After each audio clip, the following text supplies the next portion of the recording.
So I would say please join me in welcoming Dzongsa Janyam Khyentse Rinpoche, but you've already done that. So here we are to exchange a few brief questions and answers about the film and about Khyentse Rinpoche's activity as a film director, among many other roles that he plays. And the first thing I wanted to ask him, given that he's both the director and the writer for this film, and so wrote the screenplay, is where the inspiration for this story came from. Is it a composite of stories? And where did you get the idea for this particular movie? Well, first I should, I don't know what to say. Thank you for your penance. You are having to, sit through all this. Anyway, very humbled. I wish I had many audience who would watch this kind of film. Anyway, the concept. It's actually, concept is based on an idea of, Tibetan Buddhism. There's so much element of what we call, in the Tantric Buddhism, there's so many elements of concept called Dakini. And it is believed that the Dakinis can be in different degrees or different level of Dakinis. And there's a sort of most symbolic outer Dakini that can actually be in the form of, actually not necessarily female, to be strictly speaking, but generally it is always symbolized as a female, a female being. And there's a whole, and especially in Kathmandu, when we were growing up studying Tantric Buddhism, there's a part where we talk about types of Dakinis. And there's also a lot of sort of female teachers or yoginis, or we call them yoginis. They're like a spiritual advisors, practitioners. So I grew up with these kind of phenomena. So it's sort of based on that. Well, you've touched on this question, but I was going to ask why we don't hear so much about dakas, right? And it's almost always about dakinis, right? So almost always the female form. And so why is that, do you think? It's just basically male chauvinism, I guess. Actually, yeah. Very patriarchal and domineering influence of Tibetan Buddhism comes mainly from male. So the Dakinis are something to be sought. But in theory, in the Tantra itself is actually equal. Yes, in Moni Williams' Sanskrit dictionary, for example, if I may, it says that the Dakini is a kind of female imp that is a servant of Kali and feeds on human flesh. So it's a rather kind of terrifying idea. Actually, it's strangely, nowadays in some parts of the world, sometimes people use the term Dakini to praise, but actually the term Dakini is really, really derogatory. But then, as in all the situations in Tantra, everything that is considered lower, bad, dirty is considered higher, clean, pure. I think there's a part in the film, I didn't watch it for a long time, I don't want to. We were talking about left-hand lineage. Now this is actually quite an important in the Tantra, because in the human, in certain culture, right hand is considered sort of, I don't know, higher, left hand is considered lower, but in the Tantra, actually, left hand is more venerated. So a lot of the Yogini Tantra are even called left hand lineage. Okay, this is a very beautiful and evocative and thought-provoking movie, and I think there's a lot in it, but one of the themes that I see in it is belief and doubt. And what would you say about, I mean, you mentioned your own upbringing in Kathmandu. I mean, do Tibetans still believe in Dakinis as much as they used to, or is the belief fading? Yes, there is also the fading kind of phenomena going on, of course, for many, many reasons. But on the other hand, there's also really strong belief, but not always a right kind of belief. It's like always motivated through very temporary, worldly, or triggered by hope and fear, etc.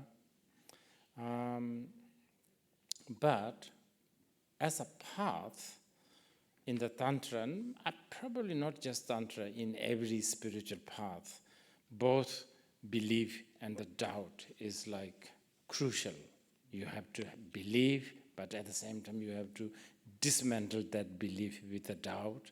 But then you have to also question the very reason why you believe in that logic of not believing. So it's a little complicated. It certainly is, and Tenzin is this modern man who doesn't really want to believe it, and even towards the end he's still not sure. Right. Yes, I have to tell you this. I'm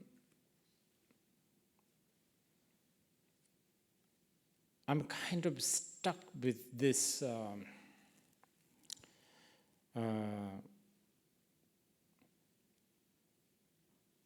I'm talking about now art of film. So I think, because I watched films like made by, say, Ozu or Giuseppe Tornatore, all these great filmmakers from Europe, from Japan. And I also listened to their conversation. And there's this talk about how you should really have, the film should really have this room where the audience can explore. The director and writer should really not intervene or disrupt. But this is something that I idealize, but this is difficult because you also want to tell the story, you want to make it sensible, you want to entertain, of course. Plus there's also the pressure from, will this ever be shown in the cinemas, stuff like that. So I wanted a character that represent who has this sort of critical, more, skeptical thinking. And Tenzin characters was chosen. And for this film, actually, I really gave the artist a lot of freedom to sort of do their own way. This is why some of the texts end up becoming so long.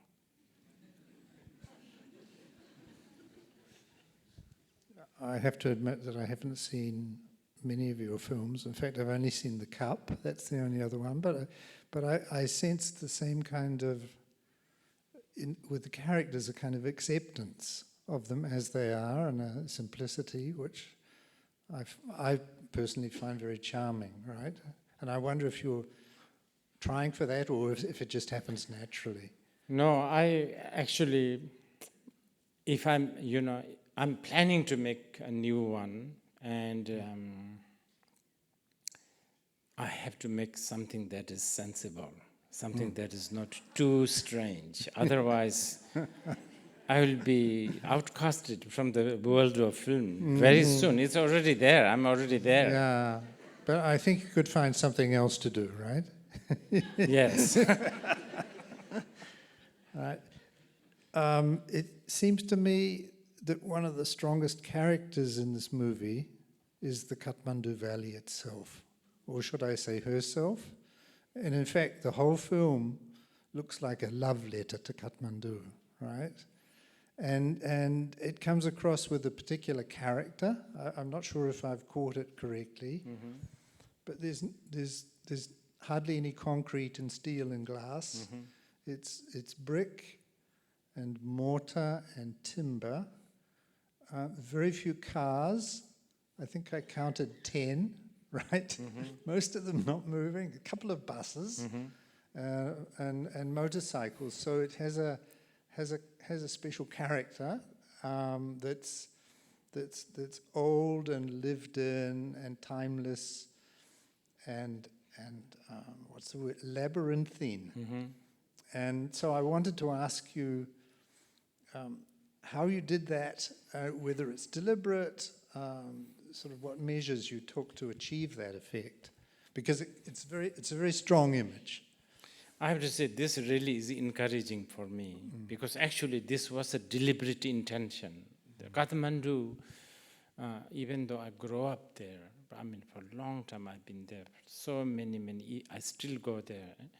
But Kathmandu is one of the most charming, it's the most magical place. There's so much interesting thing going on. Even when we were shooting there, there was festivals like dog festivals, crow festivals, cow festivals. Then, for instance, like just the day before I start shooting, I went for darshan. Darshan is like an audience to the Kathmandu's most holiest, what do you call it, girl.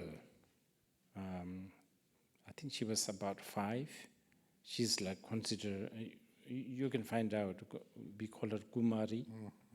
So everybody says I should go and receive her blessings. So I went, and as an offering, they suggest me to buy fruits and biscuits and also a toy doll. They recommended.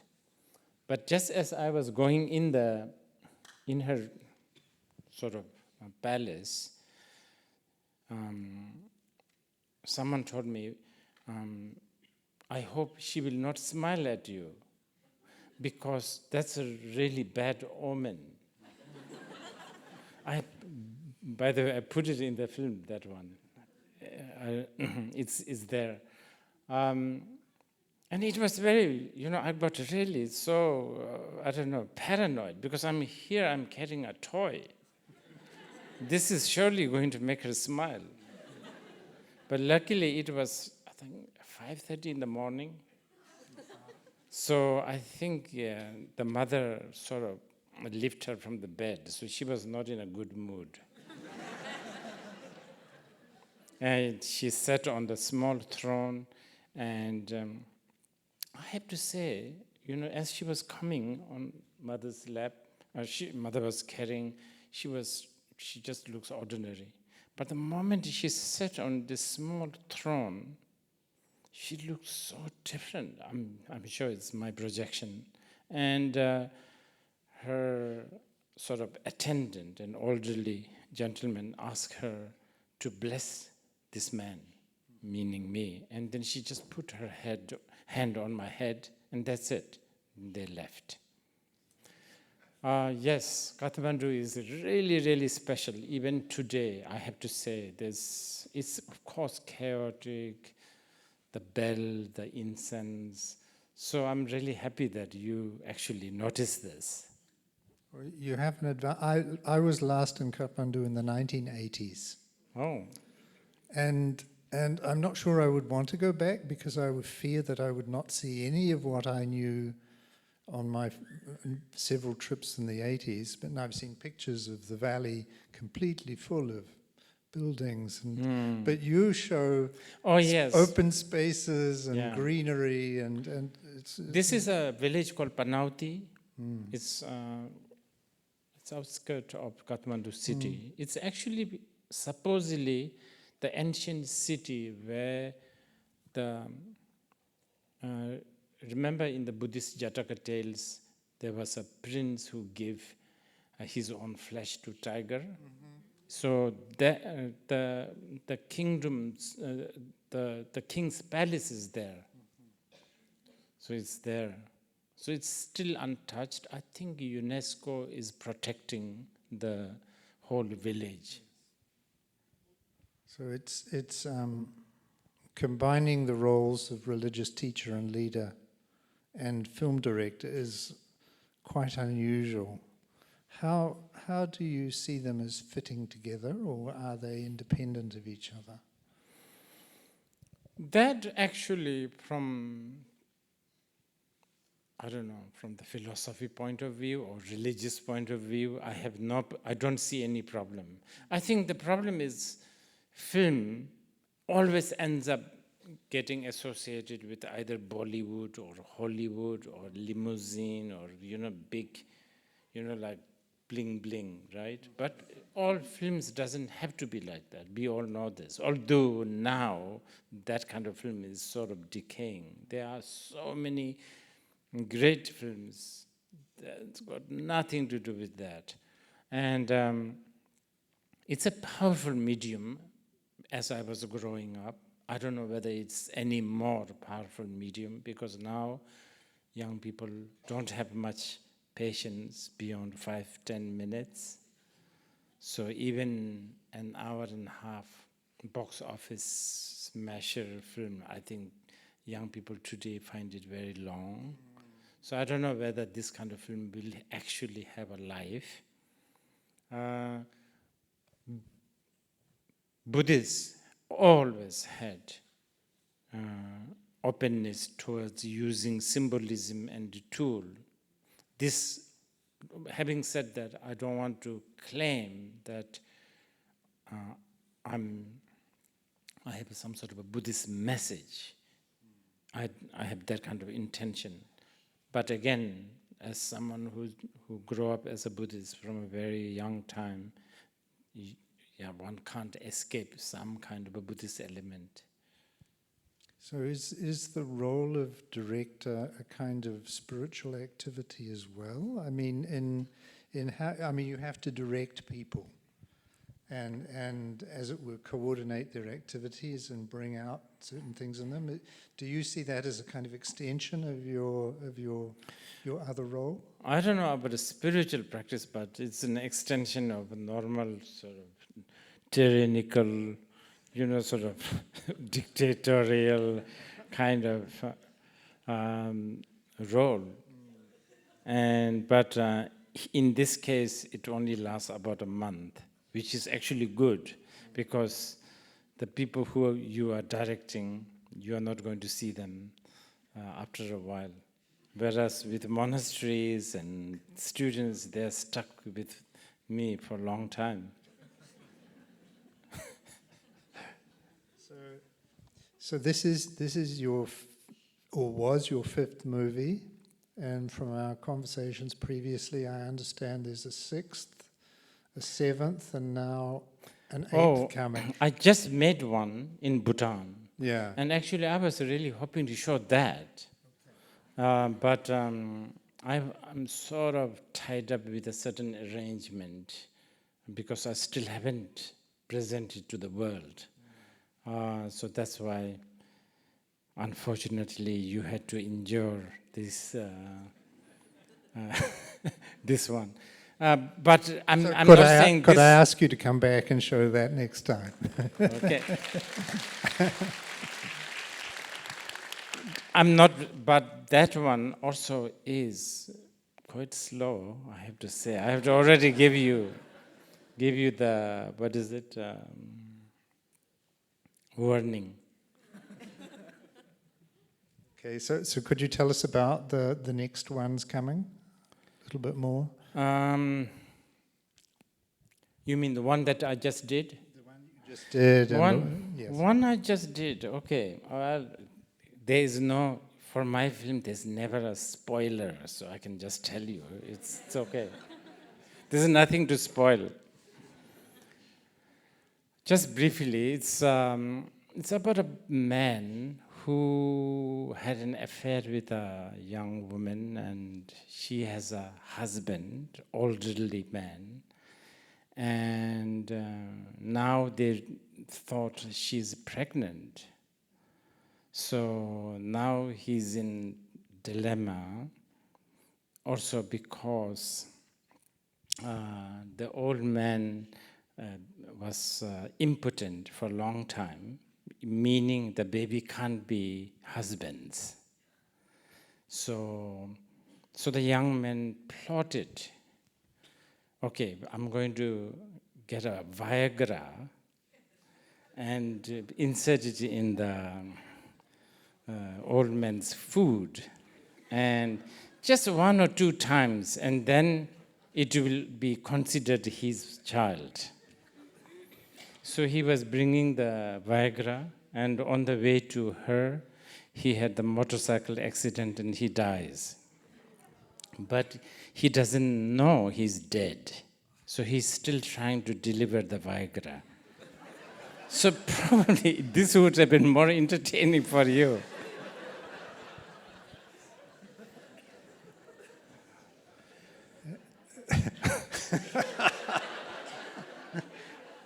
And after the Viagra delivery disaster, what comes after that? You mean that? in the next film? Oh, I see. Next one. I'm sensing it's going to get better and better. Well, I do have several ideas. I don't know whether this will ever materialize. Probably. I have this idea. I was asking the professors here if they could give me some ideas. This idea about kleptomaniac Zen monk who thinks that he is a reincarnation of either Nina Simone or Billie Holiday. And yes, I think this one I'm actually quite excited about for a long time.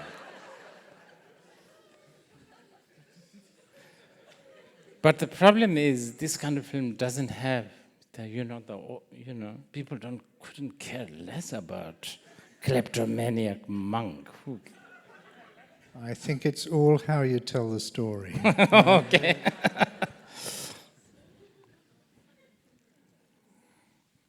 Anyway, I would like to wish you every success in your future endeavors, and thank you very much, not only for the film, but for coming here tonight. Thank you. Thank you again for going through this.